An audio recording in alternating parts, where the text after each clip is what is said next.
বন্ধুরা আপনাদের সকলকে স্বাগত জানাচ্ছি জয়ার পজিটিভ লাইফস্টাইলে। আজকে আমি দেখুন একটা মুগের ডালের রেসিপি রেডি করেছি। কি করে আমি এটা তৈরি করলাম সেটাই আমি আপনাদের সাথে শেয়ার করব। খুব গরম পড়েছে, হালকা পাতলা করে আমি বেশি ঘন করিনি, মুগের ডালটাকে পাতলা পাতলা করেই রান্না করেছি। চলুন দেখে নেওয়া যাক আজকে রেসিপিটা। মুগের ডাল একদম সিম্পল। মুগের ডাল রান্না করব। এরকম একটা কড়াই নিয়ে নিয়েছি।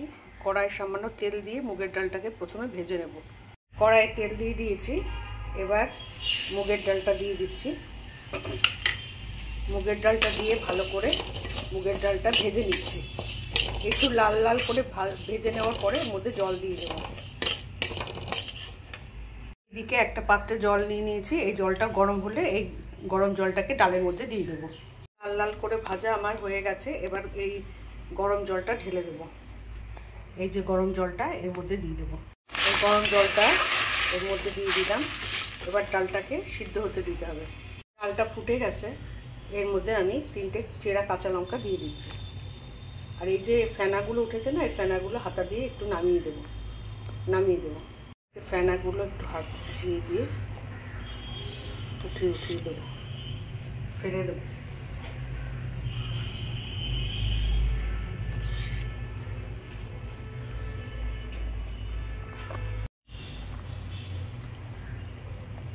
ফেনাগুলো আমি সব তুলে নিয়েছি। এর মধ্যে দিয়ে দেব লবণ।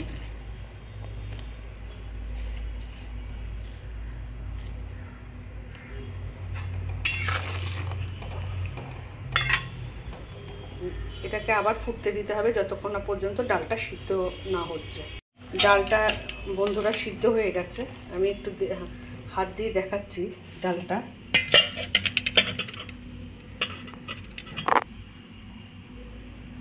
এই দেখো গলে গেছে। এবার ডালটাকে একটা পাত্রে নামিয়ে দেবো। যেহেতু সিদ্ধ হয়ে গেছে নামিয়ে দেবো। ডালে ফোড়ন দেওয়ার জন্য শুকনো লঙ্কা, গোটা জিরে আর তেজপাতা, আর এদিকে সামান্য আদা বেটে রেখেছি। কড়াই তেল দিয়ে দিয়েছি ডাল নামানোর পরে। এবার এর মধ্যে দিয়ে দিলাম গোটা শুকনো লঙ্কা, তেজপাতা আর গোটা জিরে ফোড়নে।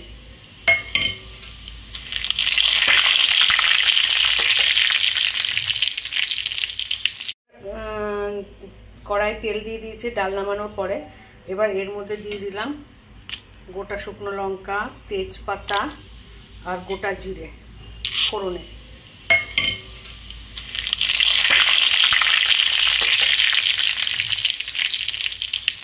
আর দিয়ে দেবো আদা বাটা। এর মধ্যে একটু হলুদ দিয়ে দিলাম।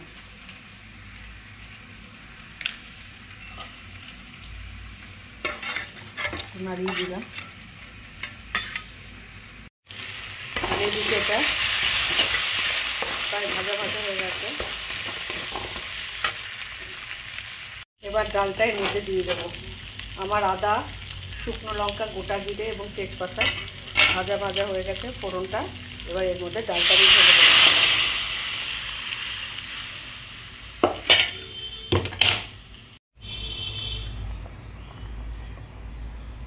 ডালটা ফুটছে, ডালটা প্রায় হয়ে গেছে। আর 2 মিনিট ফোটার পরে আমি এটা একটু সামান্য ঘি দিয়ে নামিয়ে দেবো।